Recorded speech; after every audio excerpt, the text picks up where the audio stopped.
मैं हूं नीरज, आप हैं शिक्षा सुधार के साथ। बड़ी खुशखबरी, बड़ी खबर। जिस खबर का बीपीएससी टीआरई अभ्यर्थियों को इंतजार था, आपके स्क्रीन पर बड़ी खबर। अब बढ़ी हुई रिक्ति के साथ बीपीएससी टीआरई रिजल्ट और साथ में अभ्यर्थियों की पदस्थापना भी। 20 से 25 अक्टूबर के बीच आम बीपीएससी टीआरई अभ्यर्थी स्कूल में होंगे। रिजल्ट के तुरंत बाद बीपीएससी टीआरई अभ्यर्थियों को मिलेगा ज्वाइनिंग लेटर। वेब पोर्टल के माध्यम से पहले अभ्यर्थियों से स्कूल चूज कराया जाएगा और इसके बाद आम अभ्यर्थियों को मिलेगा नियुक्ति पत्र।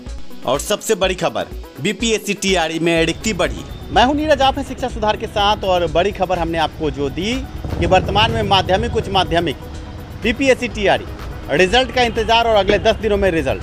तो बड़ी खुशखबरी हम आपको ये भी दे दें कि आगे बढ़ी हुई रिक्तियों के साथ आपकी बहाली। जैसा कि इस वीडियो में आप देख रहे होंगे कि हमने आपको बताया कि रिक्तियाँ बढ़ रही और 29 तारीख का जो लेटर है आम बीपीएससी टीआरई अभ्यर्थियों के लिए रामबाण है। खास करके माध्यमिक, उच्च माध्यमिक के अभ्यर्थियों के लिए साफ लफ्ज़ों में लिखा है कि 24 घंटे के अंदर जो आउटसोर्सिंग से बहाल हुए हैं गेस्ट टीचर, उनको छोड़ करके उनको नहीं गिनना है, बाकी को गिन करके रिक्तियां उपलब्ध करानी है। और उस रिक्ति के आधार पर वेब पोर्टल पर सभी डाटा अपलोड होगा। तो जैसे ही अपलोड होगा रिक्तियां अपने आप बढ़ जाएंगी। तो बहाली कैसे होगी वीडियो में अभी हम आपको बताएंगे और बता भी रहे हैं। पर अभी मैं बता दूँ कि आगे वेब पोर्टल पर आपसे स्कूल चूज़ कराया जाएगा और स्कूल चूज़ कराने के बाद आपकी नियुक्ति लगभग सुनिश्चित। और अगले 15 अक्टूबर के बाद, 15 से 25 अक्टूबर के बाद हो सकता है नियुक्ति की प्रक्रिया आगे बढ़े, नियुक्त आप हो जाएं। इस बीच में जो बीपीएससी टीआरई सेकेंड फेज के अभ्यर्थी हैं, यानी स्टेट 2023 के, इन सब खबरों से थोड़े विचलित है। पर मैं उनसे कहना चाहूँगा कि वर्तमान में वो जिस कागजी रसगुल्ले को लेकर के कलेजा पीट रहे हैं, खुश हो रहे हैं। मात्र 18,000 उच्च माध्यमिक में और माध्यमिक में 18,000, तो क्या मात्र 36,000 अभ्यर्थी ही पास होंगे स्टेट 2023 में?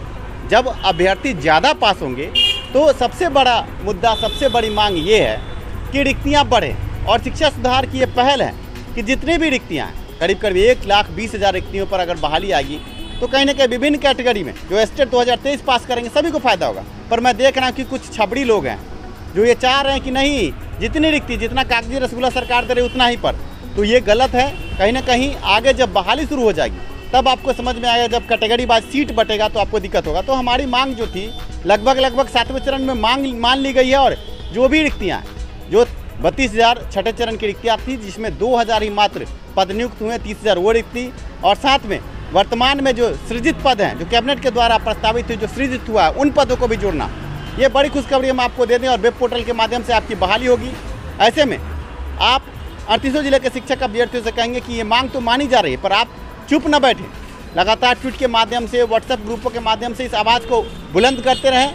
ये होने जा रहा है और शिक्षा सुधार की मुहिम कामयाब होगी ही। पूर्व में भी हमने निगेटिव मार्किंग हटवाने के लिए कार्य किया और निगेटिव मार्किंग भी हटा। और शिक्षा सुधार जो भी खबर आपको देखता है पुख्ता जानकारी के साथ देता है। ओएम मार्कशीट के संबंध में भी हमने आपको बताया था कि जारी होने वाला है और जारी हुआ ही। तो आगे वीडियो में हम आपको विश्लेषित करते हैं कैसे रिक्ति बढ़ेगी, साथ में क्या क्या होगा। बने रहे अंत तक वीडियो में। जैसा कि अतुल प्रसाद जी का आप ट्वीट देख रहे हैं, साफ लफ्ज़ों में लिखा है कि अब ओएमआर सीट अभ्यर्थियों का जारी कर दिया जा चुका है और अपनी कथनी और करनी में कोई अंतर नहीं रखते हैं अतुल प्रसाद। ऐसे में हम आपको बता दें कि ओएमआर सीट के अब जारी होने के बाद तुरंत बाद अगले 10 दिनों में माध्यमिक, उच्च माध्यमिक का रिजल्ट प्रकाशित करने की बड़ी तैयारी है। और रिजल्ट प्रकाशित होने के बाद तुरंत बाद वेब पोर्टल के माध्यम से आपसे आवेदन लिया जाएगा, आपको स्कूल चूज़ कराया जाएगा और 25 अक्टूबर तक आप स्कूल में पद नियुक्त होंगे। ऐसे में वेब पोर्टल के संबंध में कल एक बड़ा लेटर आपके स्क्रीन पर हमने प्रस्तुत किया था और आज भी वो लेटर आपके स्क्रीन पर है। आप देख सकते हैं 24 घंटे के अंदर रिक्तियाँ मांगी गई। और जैसे ही ये रिजल्ट प्रकाशित होगा, आप देख सकते हैं लिखा गया है कि संपन्न किए जाने के उपरांत विभाग द्वारा विद्यालय आवंटन हेतु एक वेब पोर्टल तैयार किया गया है, जिस पर कक्षा 9, 10, 11, 12 का कक्षावार नामांकन एवं विषयवार वर्तमान कार्यरत शिक्षकों की प्रविष्टि किया जाना है। इससे आप समझ सकते हैं कि अब सारी रिक्तियों को डाला जाएगा वेब पोर्टल पर और इसके बाद जितनी भी रिक्ति निकलेगी उस पर जो भी बीपीएससी टीआरई के अभ्यर्थी हैं उनको पद नियुक्त किया जाएगा। ऐसे में आपके स्क्रीन पर कैबिनेट बैठक के बाद जारी हुआ लेटर है। 37 से 38,000 ये कैबिनेट बैठक के बाद सृजित सीट माध्यमिक, उच्च माध्यमिक के लिए जो है इसको जोड़ा जाएगा और सभी रिक्तियों पर आम बीपीएससी टीआरई जो प्रथम चरण के बीपीएससी टीआरई के अभ्यर्थी हैं उनको बहाल किया जाएगा। इसके बाद द्वितीय चरण बीपीएससी टीआरई का आवेदन भी लिया जाएगा। पर इससे पहले बीपीएससी टीआरई अभ्यर्थियों के लिए बड़ी खुशखबरी है। लेटर देख करके आप समझ चुके होंगे कि कहीं ना कहीं जब वेब पोर्टल पर सारा डाटा उपलब्ध होगा तो उस डाटा के अनुरूप जो भी अभ्यर्थी उत्तीर्ण करेंगे उन सभी अभ्यर्थियों को आगे बीपीएससी टीआरई के माध्यम से पास करा करके स्कूल में पद नियुक्त करने की तैयारी है। ऐसे में जो रिक्तियाँ ये कयास लगाई जा रही थी कि ये रिक्तियाँ 8वें चरण में जुड़ेंगी, 8वें चरण में रिक्तियाँ जुड़ेंगी, पर 7वें चरण में इन रिक्तियों के आधार पर भी बहाली कुछ अभ्यर्थियों की होगी। ऐसे में शिक्षा सुधार की ये बड़ी मांग थी कि जो भी रिक्ति है 6ठे के बाद 7वें में उन रिक्तियों को जोड़ा जाए। ऐसे में आपको बता दें कि 6ठे चरण से 32,000 रिक्तियों पर माध्यमिक उच्च माध्यमिक की बहाली निकली थी। मात्र 2,000 अभ्यर्थियों की बहाली हुई और बाकी 30,000 जो बैकलॉग की रिक्ति है उसको भी अब जोड़ा जाएगा। और कहीं ना कहीं ये 7वें चरण के अभ्यर्थियों की एक बड़ी जीत है और शिक्षा सुधार ने ये मुहिम चलाई थी और ये मुहिम अब कामयाब होती नजर आ रही है। हम बेरोजगार अभ्यर्थियों से हम कहना चाहेंगे कि शिक्षा सुधार का ये बड़ा नारा है कि जितनी भी रिक्ति हैं सभी रिक्तियों पर संपूर्ण बहाली हो और कहीं ना कहीं 24 घंटे के अंदर रिक्ति मंगवाकर वेब पोर्टल पर अपलोड करने का सबसे बड़ा फायदा अभ्यर्थियों को ही मिलने जा रहा है कि रिक्ति होगी तो आम अभ्यर्थियों की पद नियुक्ति भी होगी और वेब पोर्टल के माध्यम से अब बहाली होगी। तो इसका सीधा तात्पर्य है कि आप आम अभ्यर्थियों के रिजल्ट जारी होने के बाद वेब पोर्टल पर ही आपसे स्कूल चूज कराया जाएगा और स्कूल चूज कराने के तुरंत बाद अगले 20 दिनों के बाद आप स्कूल में पदस्थापित हो सकते हैं। इस बीच 2 से 3 दिन के अंदर STET 2023 का रिजल्ट भी जारी होगा और उनको भी शुभकामना कि आगे वो भी बीपीएससी टीआरई परीक्षा में बैठेंगे। शिक्षा सुधार ने आपको कहा था कि आप तैयार रहें, बीपीएससी टीआरई परीक्षा आपकी होने वाली है। आगे रिक्ति कैसे बढ़ेगी इस पर इस वीडियो में आगे चर्चा भी होगी, पर उससे पहले झारखंड का एक लेटर आपके स्क्रीन पर है। झारखंड बीएड अभ्यर्थियों की मुसीबत बढ़ी। इससे पहले कल बिहार के प्राथमिक शिक्षा निदेशक द्वारा जो लेटर जारी हुआ था वो भी आपके स्क्रीन पर है। इस लेटर के हिसाब से जो भी पद नियुक्त शिक्षक हैं उनको ट्रेंड का वेतनमान नहीं देने की बात इसमें लिखी गई थी। उन्हें ट्रेंड नहीं माना जा रहा है कक्षा 1 से 5 के लिए। ब्रिज कोर्स की बात की जा रही है, पर ब्रिज कोर्स करवाए कौन? सरकार को ही करवाना है, पर सरकार ने समय से ब्रिज कोर्स करवाया नहीं। और ये लेटर कहीं ना कहीं जो पद नियुक्त है कक्षा 1 से 5 में उनके लिए तलवार लटकनी शुरू हो गई है कि जब उनको ट्रेंड नहीं माना जा रहा और कहीं ना कहीं SLP का फैसला अगर सुप्रीम कोर्ट से उनके विपक्ष में आ गया तो उनको पद मुक्त भी किया जाएगा।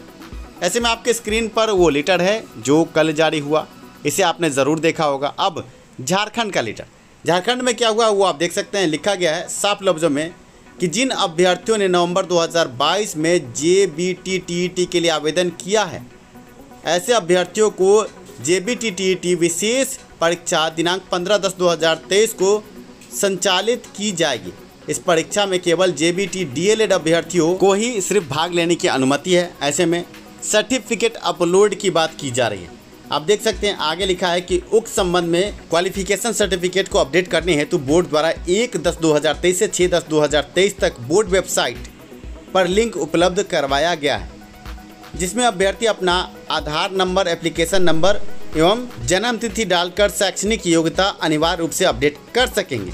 ये बड़ी खबर है। कहीं ना कहीं बीएड अभ्यर्थियों को झटका और सुप्रीम कोर्ट SLP बिहार सरकार का क्या फैसला आता है उसमें भी बड़ी खबर हम आपको दे दें कि केस डिफेक्ट फ्री हो गया और 10 अक्टूबर तक सुनवाई की संभावना है। आप देख सकते हैं आपके स्क्रीन पर केस डिफेक्ट फ्री हुआ। डायरी नंबर आप देख सकते हैं SLP 022-049, ये आपके स्क्रीन पर था। अब हम बात करेंगे रिक्तियों के संबंध में। बहुत सारे अभ्यर्थी अचंभे में हैं कि क्या सच में बीपीएससी टीआरई रिक्ति बढ़ेगी। तो इस लेटर को एक बार फिर से आप गौर से देख लें। साफ लफ्जों में लिखा है कि प्रक्रिया संपन्न किए जाने के उपरांत विभाग द्वारा विद्यालय आवंटन हेतु एक वेब पोर्टल तैयार किया गया है और उस वेब पोर्टल पर कक्षा 9, 10, 11, 12 का कक्षावार नामांकन एवं विषयवार वर्तमान कार्यरत शिक्षकों की प्रविष्ट किया जाना है। आप समझ सकते हैं कि जैसे ही जो कार्यरत शिक्षक हैं उस डाटा को और जितनी रिक्ति है उसको प्रविष्ट किया जाएगा तो कहीं ना कहीं रिक्ति बढ़ने की संभावना से इनकार नहीं किया जा सकता।